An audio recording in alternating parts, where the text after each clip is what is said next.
Buenas noches. ¿Quiénes podréis, por saber un poco quiénes estuvieron ayer en la charla, si podéis levantar la mano o si no habéis podido estar ayer? Bueno, pues veo que la mitad más o menos no habéis estado en la charla de ayer. Bueno, pues vamos a empezar a hacer un recorrido a lo largo de estos próximos días y de hoy del libro del Apocalipsis. Es un modo de tener un hilo, una guía para hablar de los momentos actuales, los momentos en que estamos, que son momentos críticos de la historia, momentos únicos, y más que vamos a ver y que más que vamos a vivir. Los últimos momentos, los últimos tiempos, que no significa el fin del mundo, sino significa ni el fin de la historia, sino el fin de unos tiempos, como ayer decía, en donde unos tiempos como se han vivido hasta ahora. Esta es la historia del hombre sobre la tierra, en este pequeño esquema queda bien explicado. Adán, Dios lo puso en el paraíso en unas condiciones maravillosas. Sabéis que era inmortal, que tenía un don de ciencia que le permitió poner el nombre a todos los animales, sabía de todo, ¿no? Pero Dios le puso a Adán y a Eva, pues les puso una prueba. De esa prueba fallaron. Y entonces la historia de Adán, que iba a seguir lo que veis ahí, la raya azul trazada, que iba a vivir feliz en el paraíso terrenal, etc., pues no, pues aquello se truncó y entonces por el pecado que cometió, pues entró la muerte en el mundo. La muerte desde el punto de vista espiritual, ya la amistad con Dios se perdió, ya los hombres no podían entrar en el cielo, y también entró la muerte desde el punto de vista corporal. Y desde entonces vemos que la muerte está en el mundo. Pues los tiempos que se van a acabar son los tiempos en donde la muerte está en el mundo. Lo cual es sorprendente, claro, hacer esta afirmación. Va a desaparecer la muerte del mundo. ¿Por qué va a desaparecer la muerte del mundo? Porque Dios hizo un plan B. Un plan para que lo que no había podido conseguir Adán, pues no obstante, no se perdiera. Dios hizo un plan creador maravilloso, pero quedó truncado. Pues Dios lo que hizo es una forma de volver a recuperar ese plan que tenía Él maravilloso cuando creó al hombre. Y esa forma, ese plan B, pues fue la redención, el plan de redención, que no es el plan de semi-redención, sino de redención. Redención es volver a donde estábamos, no volver a la mitad de donde estábamos. Porque hoy en día lo que vemos claramente es que efectivamente la amistad con Dios ya la hemos recuperado. Ya no estamos sujetos solo a la muerte espiritual, sino que podemos tener vida espiritual. Pero todavía todos seguimos viendo que en lo corporal todos nos seguimos muriendo. Y entonces podríamos llamar que el plan de redención hoy está a nivel de semi-redención. Todavía no hemos terminado. Y como Dios las cosas las hace bien, pues pronto vamos a llegar en la historia al momento en donde vamos a tener la redención total, es decir, también la inmortalidad corporal. Para ese momento de tránsito, de volver a tener lo que tuvimos y perdimos, lo que tuvieron nuestros primeros padres, ese momento es un momento de parto, un momento de dificultades, un momento que nuestro Señor dice una gran tribulación, como nunca hubo hasta entonces, ni después volverá a haber. Entonces, ese día, ese tiempo, se llama fin de los tiempos, de los tiempos como los hemos conocido hasta ahora, que los hemos conocido siempre con la muerte. Pero no es el fin de la historia, no es el fin del tiempo, no es el fin del mundo.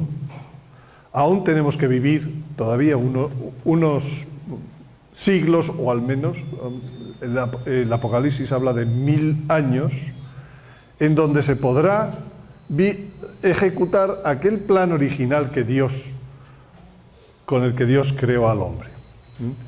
Y entonces, pasado ese tiempo de parto, los partos no son largos, los partos son breves, también conocido como día de Yahvé, pues vamos a llegar al día del Señor.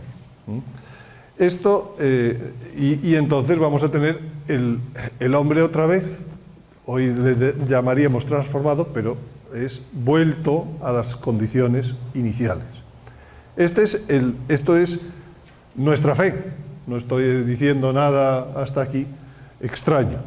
Lo que es extraño es que muchos pensaban, no se sabe por qué razón, que esto ocurriría solo, el día de Yahvé ocurriría al final del mundo, al final del tiempo, y entonces pues aquí ya nos iríamos con el cuerpo, con la resurrección o con lo que sea, todo de golpe al cielo y se acabó la historia.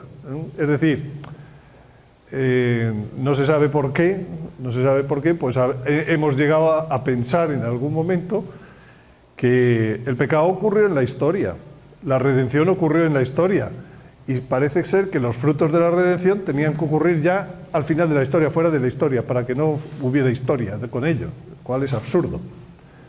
Entonces, efectivamente, el Señor nos va a dar todo esto dentro de la historia, y queda mucha historia por vivir, y queda la mejor historia por vivir. De algún modo, el Señor ha utilizado con estos 6000 años que lleva el hombre sobre la tierra en hacer el plan B, en cumplir todo el plan B. Cada 2000 años ha habido una purificación importante del mundo.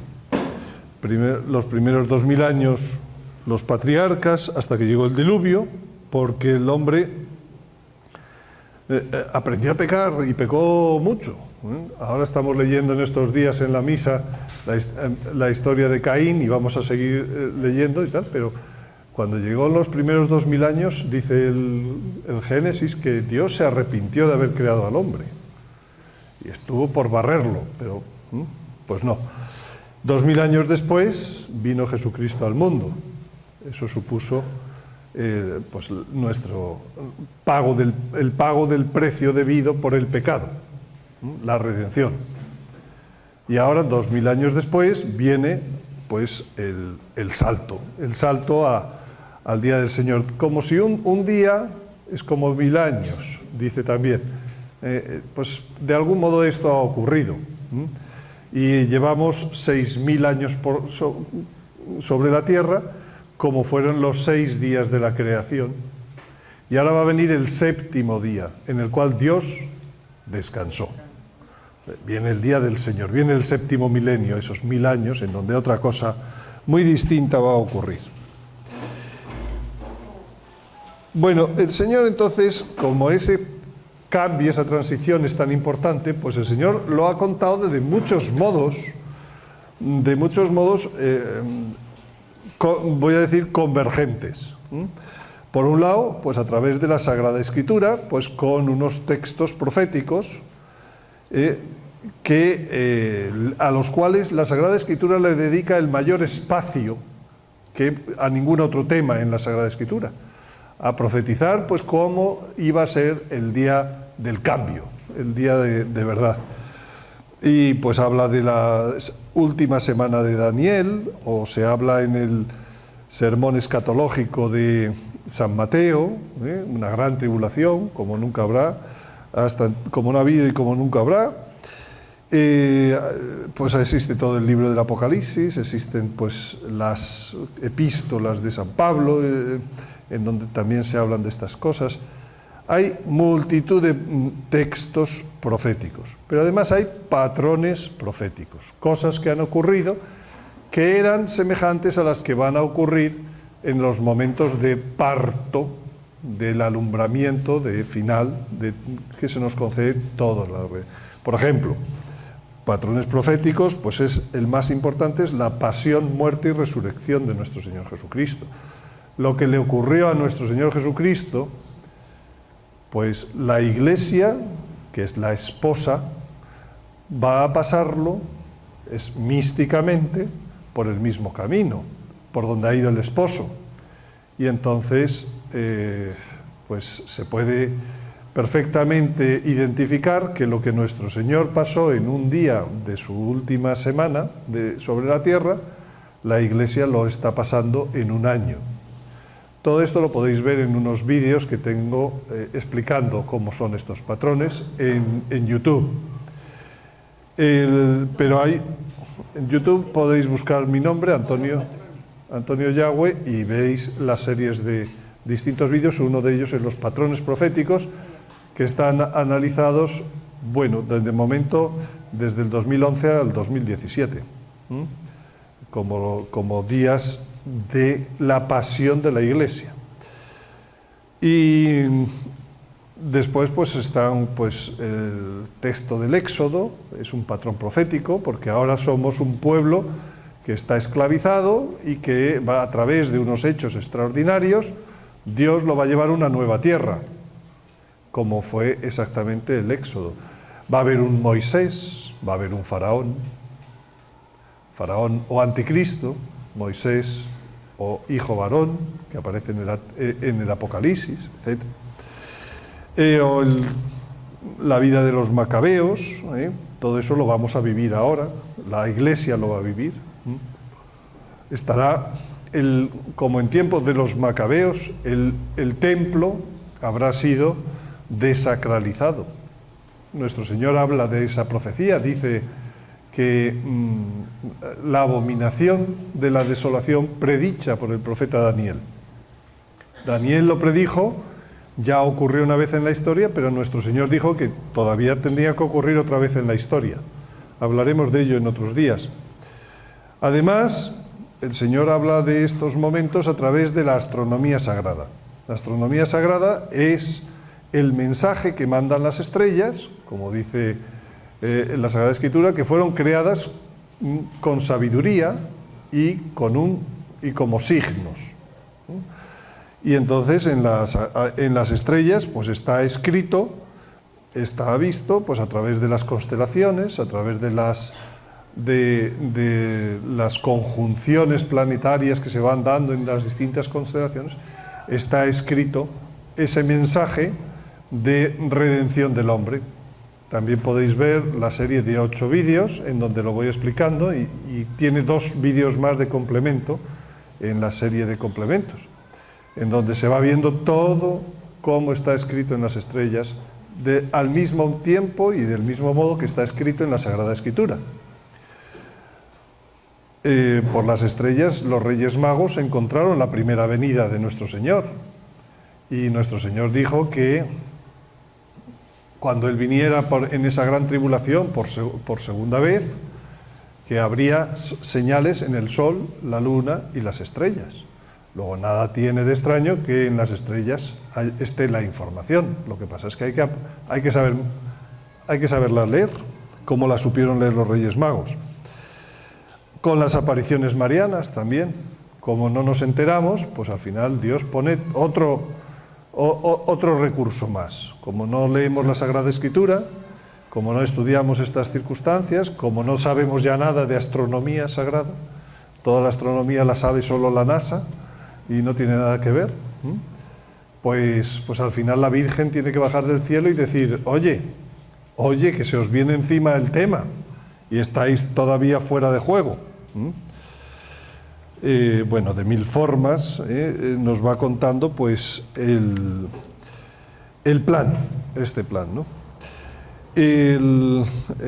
Las principales apariciones marianas con la que más información da, incluso sobre tiempo, pues está en Guadalupe. Guadalupe es una imagen que es relativa, por un lado, a la Sagrada Escritura, como mujer del Apocalipsis, pero por otro lado es una mujer que tiene un manto lleno de estrellas. En esas estrellas también está haciendo referencia a la astronomía sagrada. Y el magisterio de la Iglesia, sabemos que hay un dogma que se llama, que es la nueva venida de nuestro Señor a juzgar al mundo en gloria y majestad. Juzgar, hay dos juicios en la Sagrada Escritura, en el Evangelio. Uno se llama juicio de las naciones, juicio social. Otro se llama juicio final, que es juicio personal. Pues entre los dos juicios hay un tiempo, el de ese milenio. Pero entonces, cuando se habla de una venida a juzgar, en realidad se está hablando de dos momentos de venida. Nuestro Señor vendrá una segunda a juzgar y una tercera al final del mundo. Lo que pasa es que no sé por qué nadie lo explica así, pero es que es pura deducción, ¿no?, de las cosas que están escritas y que están explicadas. En el credo se dice de un modo más velado, cuando se dice vendrá a juzgar a vivos y a muertos. Habrá dos momentos, ¿eh? Nosotros, pues, no sé por qué también, la mayor parte ha interpretado esto siempre que es un solo momento. En el catecismo de la Iglesia, pues se habla de este dogma. En las oraciones, en el Padre Nuestro, rezamos: venga a nosotros tu reino, hágase tu voluntad en la tierra como en el cielo. Bueno, pues todavía no ha llegado a nosotros su reino con toda la plenitud, de modo que se esté haciendo en la tierra la voluntad de Dios como se hace en el cielo. Y, por ejemplo, pues en el Magnificat, la Virgen habla de cumplimiento de las promesas hechas a Abraham, ya por ahí. Pero ahí además se habla en el Magnificat de la distinción, que nosotros luego la hemos perdido tontamente, que dice: mi alma engrandece al Señor y mi espíritu.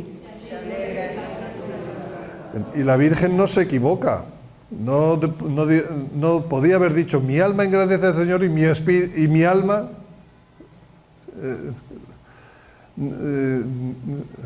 se alegra. No dijo que no. No dijo mi alma y mi alma, o mi espíritu, distinguió. Pero en fin, esa distinción está en San Pablo, esa distinción está... ¿Recordáis esa frase que dice que la palabra de Dios es como espada de dos filos que penetra hasta las junturas de ¿dónde? Que dividen el alma del espíritu? El hombre somos tres partes. El hombre fuimos creados por Dios a imagen y semejanza de Dios, y Dios es trino, pues nos hizo a los hombres trinos, tres partes. Bueno, pues eso está en las oraciones, está en todas partes. El que no lo quiera ver. Entonces, ¿es importante tratar o no tratar sobre estos temas? ¿O es una locura de algunos fanáticos, que, como los protestantes, como los testigos de Jehová, ¿estamos en eso o estamos en otra cosa? El Apocalipsis empieza diciendo: bienaventurado quien lea y quienes escuchen las palabras de esta profecía y guarden lo que está escrito en ellas. De ningún otro libro de la Sagrada Escritura se dice que por leerlo tienes una bendición, una bienaventuranza que te da el Señor. Así que esto ya de por sí solamente animaría a leer el Apocalipsis más que otros libros, y normalmente lo hacemos menos. De hecho, pues yo digo que cuando hay un texto en la Sagrada Escritura, en la misa, de la lectura del día, que habla del Apocalipsis, es seguro que la homilía no va a ser de ese texto. Es seguro que la homilía será de los otros. O sea, parece como que como que da calambre cuando se habla del Apocalipsis. Y aquí lo que dice, no, dice: quienes escuchen y guarden las palabras ¿de qué? De la profecía. Sí, hablar de profecías es otro, parece como que es otro tema tabú. No, por Dios. No entremos en esos temas irracionales. No sé por qué. Dice, bienaventurado, ¿por qué? Dice, porque el momento está cerca. Dices, bueno, pero es que se escribió hace 2000 años. Bueno, pero entonces 2000 años después estará más cerca el momento, ¿verdad? Aunque solo fuera por eso, deberíamos no perder el verlo. Quería preguntaros, ¿cuántos entonces de los que estáis aquí habéis leído el Apocalipsis? Levantar la mano. Pues pocos, pocos. Yo creo que, claro, mal andamos. Bueno, pues hoy esto ya hay tarea, ¿no? Ya hay tarea para los que... Porque si venimos a hablar de una cosa que no habéis nunca leído, mal. O sea que ya os he pillado. Ya podíamos terminar aquí ya el curso porque digo, ¿de qué? ¿De qué voy a hablarles si no lo han leído? Bueno, solo una pregunta, entonces ya, ¿cuántos lo tenéis en casa, por lo menos? Todos. ¿Y qué hace ahí? Esperando que por leerlo tenéis una bendición, tenéis premio. O sea, que tenéis premio y no lo leéis. Pues no lo entiendo. No se entiende. Bueno, pero eso es parte de un acicate para estudiar, para saber. Bien. ¿Cuántas veces habéis leído el Apocalipsis, los que lo habéis leído? ¿Más de una? Sí. A ver, ¿quién ha llegado a más de 3? Que levante la mano. Más de 3 veces. Bueno, pues hay que, por lo menos para asimilar algo, por lo menos 3, ¿no? Bien, entonces, ¿quiénes piensan que el Apocalipsis son solo tragedias y desgracias? No. O sea, no estamos sufriendo ese problema. ¿Y quiénes piensan, como dice San Pedro, que como nunca ha pasado nada, ¿para qué vamos a leer también el Apocalipsis? Porque claro, aquí seguimos como el primer día, dice San Pedro, dice, en los últimos tiempos habrá señores que dirán, dice, si todo está igual como en tiempos de nuestros padres, ¿de qué nos vamos a preocupar? Es decir, ya San Pedro dijo, va a haber antiprofetas, que están por ahí todo el día diciendo, ¿por qué te preocupas de eso? Si esos son locos. Bueno, ¿y quiénes piensan que nadie sabe el día ni la hora y que entonces tampoco para qué nos vamos a preocupar? Si al final estamos perdiendo el tiempo, nadie sabe el día ni la hora. Y yo digo, a esos les digo simplemente, inmediatamente digo, pero qué pena, pero ¿te interesaría saber la semana y el mes? Pues el semana y el mes lo dice la Sagrada Escritura, claro. Entonces, hombre, no se dirá, si no te dice el último día, pero si te dice la semana, pues oye, algo ya me iría yo preparando. Bueno, entonces, ¿es bueno saber y hablar de profecías? Bienaventurado el que guarda. Empezaba diciendo bienaventurado el que lee y guarda. Termina diciendo el Apocalipsis, otra segunda bendición, el que guarda las palabras de la profecía de este libro. Y además dice una cosa en el capítulo anterior, dice muy interesante, el testimonio de Jesús es, ¿lo recordáis alguno? Ay, ¿pero todos queréis dar testimonio de Jesús? Todos, ¿no? Estamos aquí porque, pues si nos dice cuál es el Apocalipsis nos dice cuál es el testimonio de Jesús. ¿El testimonio de Jesús es morir en la cruz o qué? No, a ver, ¿quién dice a ver cuál es el testimonio de Jesús? La respuesta la vamos a sacar ahora, está en el Apocalipsis. El testimonio de Jesús es vivir muy bien tu vocación cristiana como Dios te la haya pedido. Hacer la voluntad del Padre. ¿Cuál es el testimonio de Jesús? Uy, qué mal andamos, qué mal andamos. Si no sabemos cuál es el testimonio de Jesús, ¿cómo vais a dar testimonio de Jesús? Pues lo dice muy fácil. A ver, voy a sacar la respuesta. El testimonio de Jesús, sorpresa, es el espíritu de profecía. ¡Ah! ¡Ay, que no sabemos ni las profecías! ¿Cómo vamos a dar testimonio de Jesús? Hay que ser profeta. Si no se es profeta, no se da testimonio de Jesús. ¿Quién de vosotros está hablando de profecías? Pues no dais testimonio de Jesús. Sí, ya sé que venís a la adoración, pero eso no es lo que dice el Apocalipsis, que es el testimonio de Jesús. ¿Vale? Hay que saberlo, hay que leerlo, hay que guardarlo, hay que rumiarlo, hay que luego sacarlo por la boca como testimonio. Bueno, pues el Apocalipsis tiene, para sintetizar rápidamente, tiene como 3 partes, en 22 capítulos. Las 3 partes son, yo diría, como 2 pilares sobre los que se asienta un arco de un puente, ¿no? Podríamos pensar. El primer pilar es el capítulo 1 a 3, en donde se habla de la presentación y las cartas a las 7 iglesias. El segundo pilar son los 3 últimos capítulos, en donde se habla del día del Señor, de ese día futuro al que vamos. Y entre medias, el arco, son 16 capítulos, en donde se habla del día de Yahvé, del momento del parto, del momento de que nos va a llevar a conducir hasta allá. Los 16 capítulos intermedios. Tiene 404 versículos, que vienen a ser aproximadamente lo que 22 folios, 22 páginas. Es decir, que si escribimos por delante y por detrás se quedan en 11. Es decir, un folletillo que cualquiera puede leer si se pone en un rato.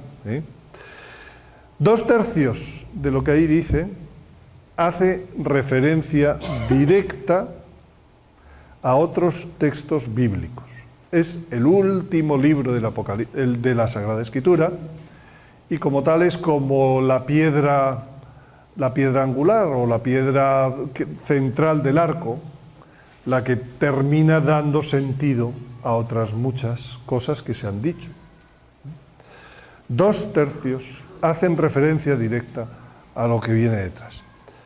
Eso significa que si queremos entender el Apocalipsis y nos quejamos de que no se entiende el Apocalipsis, es que hemos leído muy poco el resto de la Sagrada Escritura. No solo es problema del Apocalipsis, o sea que nos está delatando. Cuando yo pregunto, ¿es que no habéis leído el Apocalipsis? No, es que no habéis leído la Sagrada Escritura tampoco. Bueno, por tanto, para entenderlo hace falta primero conocer la Sagrada Escritura. Para entender esas referencias hay que conocer patrones proféticos. Pues yo qué sé, Abraham le pide a Dios que le ofrezca en sacrificio a Isaac. Pues eso es un patrón profético de la muerte de nuestro Señor Jesucristo, que es el Hijo de Dios, que es sacrificado por nosotros. Eso es un patrón profético, lo que decíamos antes, la propia pasión, etc. La astronomía sagrada no os echo la culpa de que no lo sepáis, porque la NASA no nos ha trabajado con sus cosas. Los Reyes Magos hemos creído que solo eran para los niños, y entonces pues desgraciadamente nadie ha escrito sobre astronomía. ¿Qué? No, nunca se ha escrito. De hecho, los primeros que empezaron a indagar en lo que eso podría ser fue en el siglo XIX una serie de anglicanos. Y yo tengo que decir que yo todo lo que he aprendido es porque he comprado en Amazon libros en inglés. Y a partir de esas bases he podido construir cosas que no estaban en ninguno de esos libros. pero ya porque esos libros sobre todo han sido escritos por protestantes y los protestantes no tienen la verdad completa y entonces ellos no visualizan detrás de cosas elementales, como por ejemplo, voy a decir, el nombre de la estrella Arcturus que está en el significado de la estrella Arcturus, que es una de las principales que se ven en el cielo, en la constelación de Bollero, que significa el guardián fuerte. Pero claro, si uno ve que esa constelación está al lado de otra constelación que se llama Virgo, y uno entiende que Virgo es la Virgen, y al lado de otra constelación que se llama Coma, que es la Virgen con el niño, pues el guardián fuerte, ¿quién es? Pues eso nunca lo dirá un protestante. Y es decir, yo entiendo que de la astronomía sagrada es la típica ciencia que ahora pues soy el primero en sacar de los fondos. Por eso os digo ir y ver muchos vídeos que he hablado sobre eso, porque por escrito pues es más difícil llegar a tiempo. Y como tenemos tan poco tiempo, según la astronomía sagrada. Y luego las apariciones marianas. Las apariciones marianas pues también nos están dando una interpretación del Apocalipsis. Todos tenéis en la cabeza la imagen de la Virgen de Guadalupe. Pues hay cantidad de misterios, cantidad de cosas preciosas en esa imagen que ayudan a entender las profecías del Apocalipsis. Por algo ella quiso vestirse como mujer, vestida de sol, la luna, etc. Está llena de información.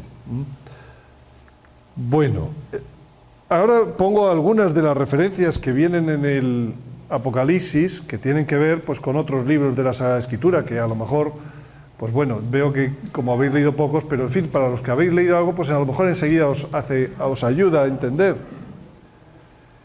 Por ejemplo, la mujer en el Génesis, el Señor habla de que habrá una batalla, ¿no? Y que le pisará la cabeza, etc. Pues eso está en el capítulo 12 del Apocalipsis, hace referencia a eso. Por ejemplo, el tema de los querubines. Dios, para que no el hombre no fuera a tocar el árbol de la vida, puso un querubín con una espada delante. Eso está en el Génesis. Bueno, pues en el Apocalipsis vemos 4 vivientes, que son 4 querubines, que adoran delante del... El querubín tiene un poder impresionante. Impresionante. Sí, los ángeles están clasificados, voy a decir, qué tontería.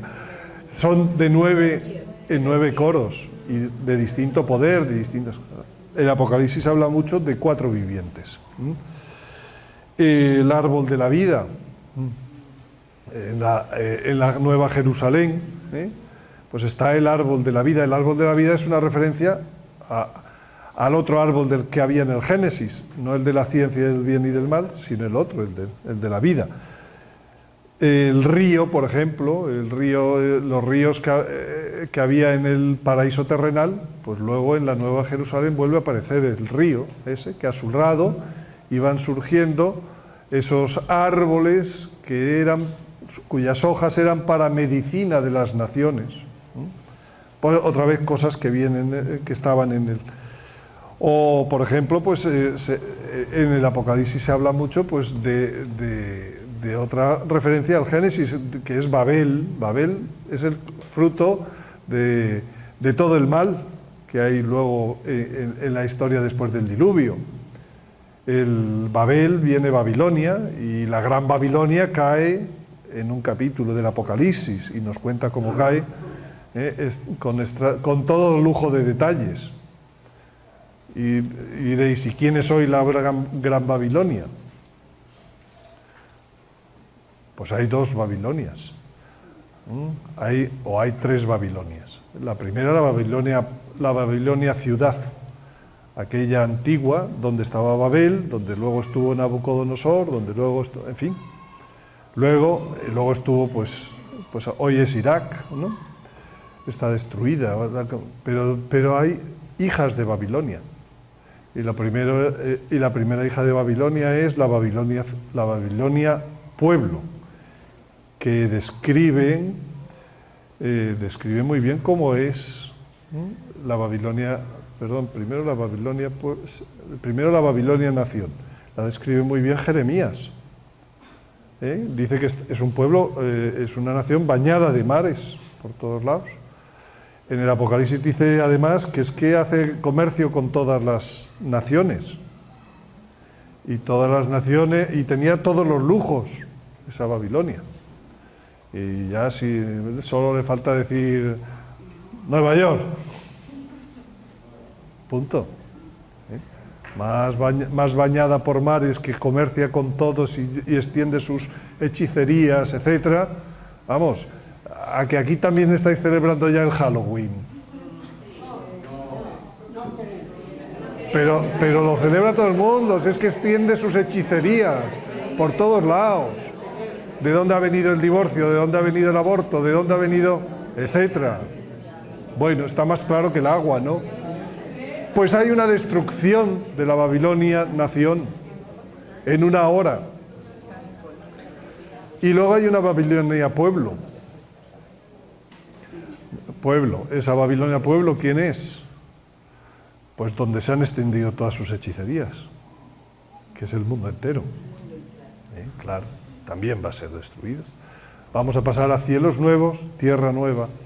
Y este está reservado, como dice San Pedro, para el fuego, como dicen las últimas copas del Apocalipsis. Bueno, pues todo eso sale de conocer la Sagrada Escritura para entender lo que está en el Apocalipsis. Por ejemplo, en la Sagrada Escritura, uno de los patriarcas era Enoc, otro era Noé.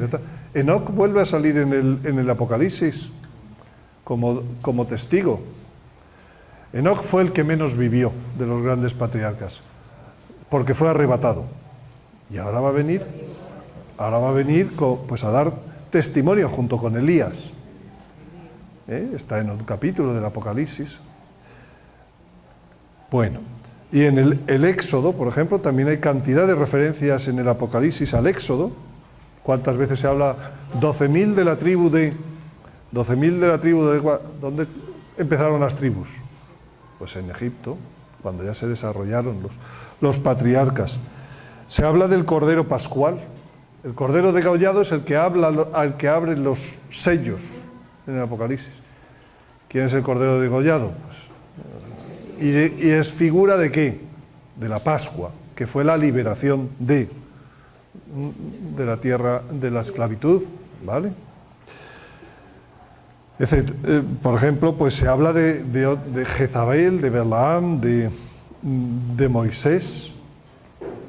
También se habla en el Apocalipsis, Jezabel, una figura interesantísima del tiempo de Elías.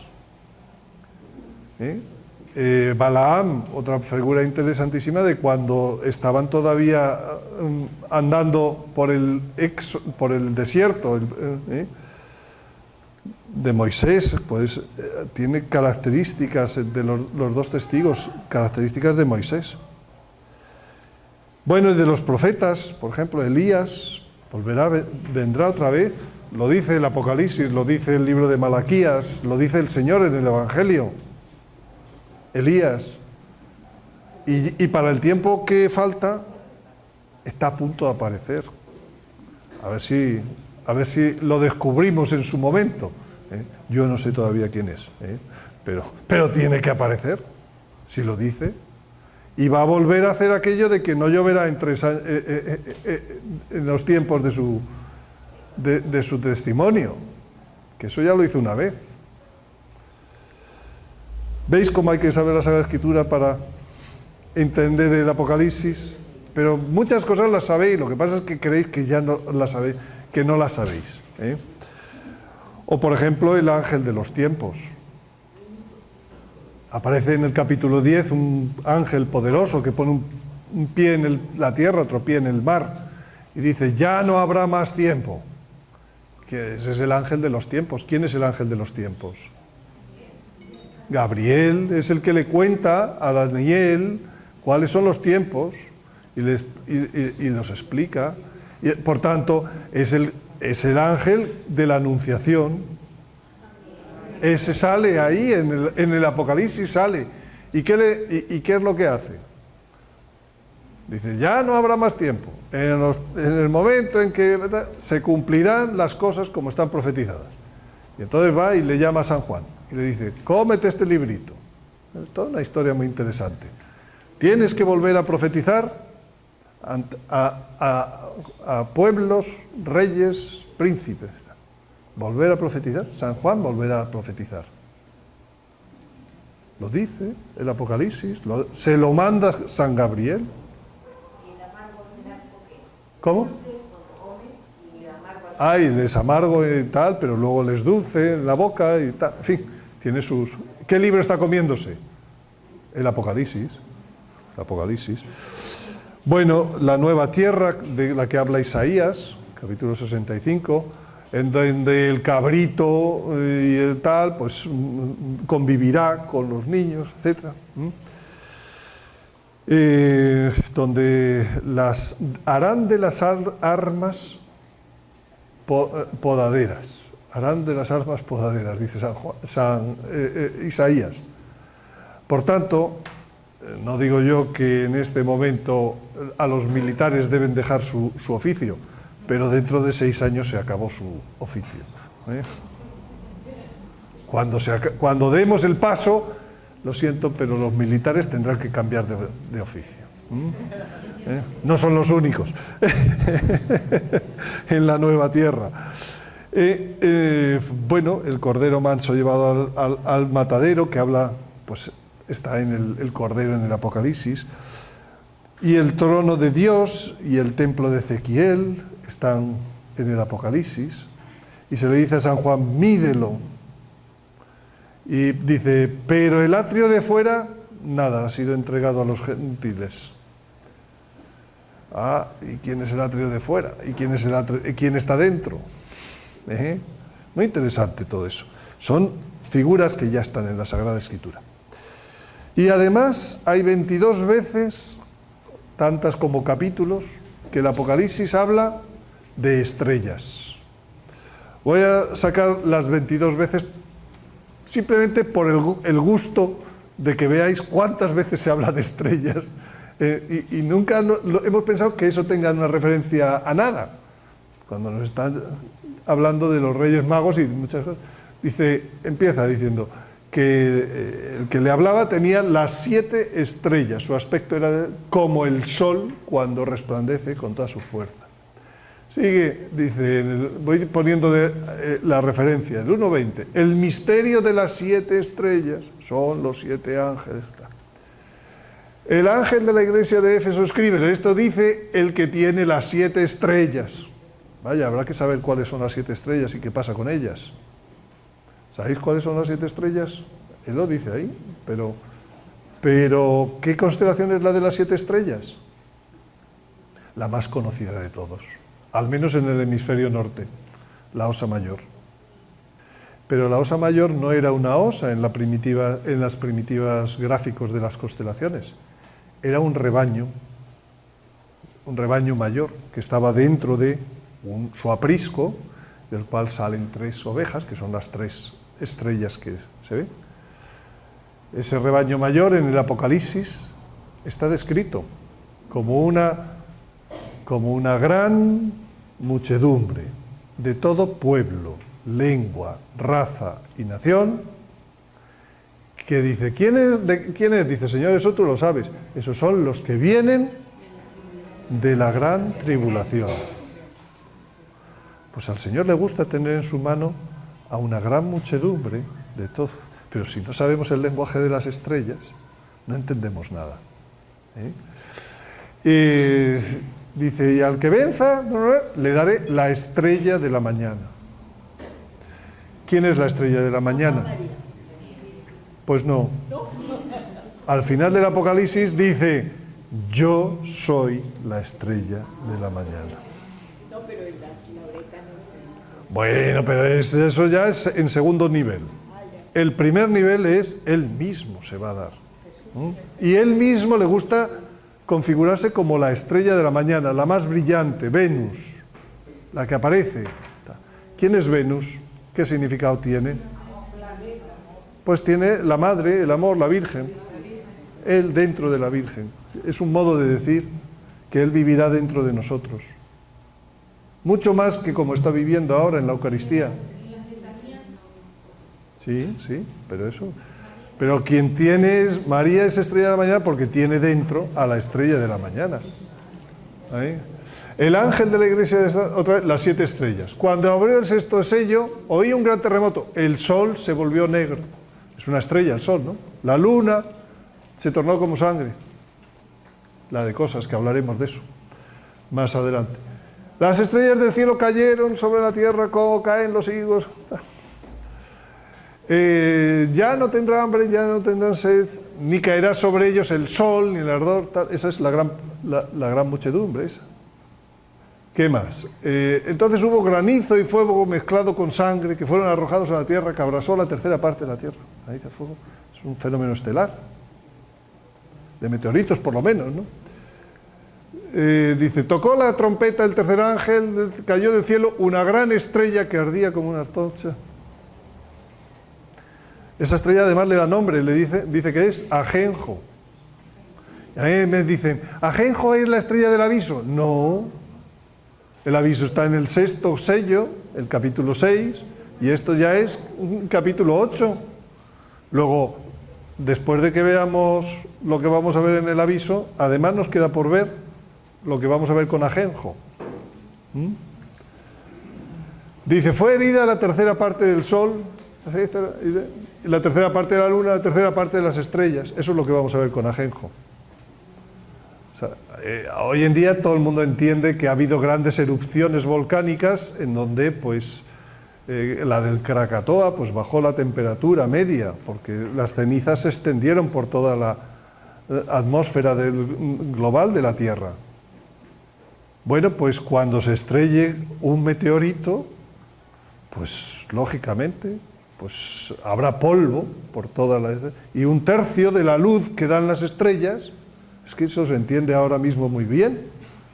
A veces dices, fue escrito hace 20 siglos y efectivamente a lo mejor durante 15 siglos eso no se podía entender, pero hoy ya, como cuando dice, por ejemplo, la revelación siempre es progresiva, Dios hace que vayamos, conforme nos acercamos al momento, lo vayamos entendiendo.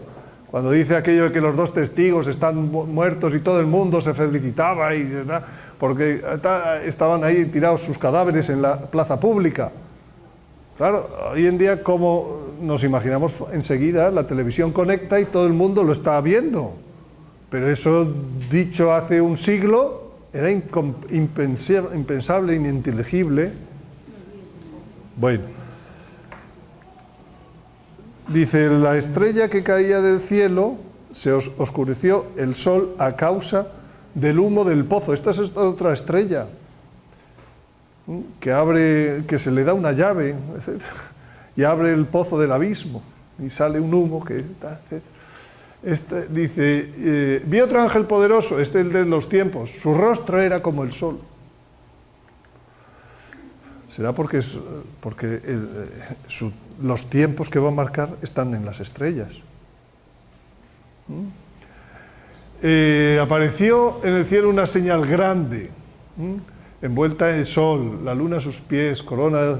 Pues cuando aparezca eso en el cielo, que hoy en día ya entendemos inmediatamente que es la Virgen de Guadalupe, pues ese día es un día importante porque lo hace referencia a estrellas, y las estrellas son el reloj. Y gracias a que sabemos ese día, sabemos hoy en día que nos quedan 6 años. 6 años para llegar al final, a todo ese nuevo mundo, a esa nueva... Bueno, para ser exactos, yo digo 6 años porque ya lo vengo diciendo, pero ya es que faltan menos de 6 años. 21-12 del 20, 21-12 del 20 marcan las estrellas como momento clave de donde se acaba, y eso ya no son ni 6 años. La cola arrastró una tercera parte de las estrellas del cielo. Aquí de estas estrellas que arrastra el dragón, Pues serán estrellas físicas, pero al mismo tiempo son estrellas espirituales. ¿Quiénes son las estrellas espirituales en la Sagrada Escritura? Los sacerdotes. Los sacerdotes. El cuarto derramó sobre el sol y fue dado a abrasar a los hombres con el fuego. ¿Cuánto tiempo lleva la NASA diciendo que va a haber tormentas solares horribles, que no sé qué? Pues aquí están. Claro, nos van a abrasar. El quinto vertió su copa, tal, y su reino quedó en tinieblas. Se mordían las lenguas. Después de unas cosas vendrá otras, que tiene que ver con la luz. Y el sexto derramó su copa y quedó expedito el camino de los reyes del naciente sol. Otra información. ¿Cuáles son los reyes del naciente sol? Oriente, ¿verdad? Pues lo siento, pero Oriente no es forma de decir, porque Oriente lo que significa es por donde sale el sol. Por donde sale el sol, Ortu, por donde sale el sol, ¿no? Pero hoy en día el sol sale por un sitio distinto al por el que va a salir dentro de 2 años, porque va a haber un vuelco de los polos. Entonces está hablando del otro lado. Pero como no entendemos el modelo, no sabemos quiénes, creemos que son los chinos. Pues no, no son los chinos. Es el rey de Tarsis, que está al nuevo oriente de Jerusalén. Y por eso se entienden muchas cosas que dice el profeta Isaías. Dice, sal a la puerta de Oriente. Dice, vienen trayendo a tus hijos de lejos. ¿Cómo? ¿Desde China van a traerme a mis hijos? No. Sale a la puerta del Oriente, el nuevo Oriente, por donde va a salir el sol nuevo. Van a venir por el rey de Tarsis, efectivamente, la reunión de las nuevas 12 tribus de Israel. Pero hay que saber antes que la tierra se va a dar la vuelta. Y eso está explicado en el 6º sello del Apocalipsis. Y eso es una gran catástrofe de la que hablaremos mañana pasado. ¿Veis cuánto informan las estrellas? Pero en 2 años. Bueno, en 2 años sí, los tiempos son los que marcan las estrellas. Sí, sí, qué lástima. Digo, qué rápido. Sí, vais a ver muchas cosas. Bueno, para ser exactos, si queréis, como está todo dicho en internet, yo no tengo por qué esconderos aquí los datos. El vuelco de los polos, ¿sabéis para cuándo es? Pues esto os animo a mirar mis vídeos. 11 a 13 de noviembre del 2016.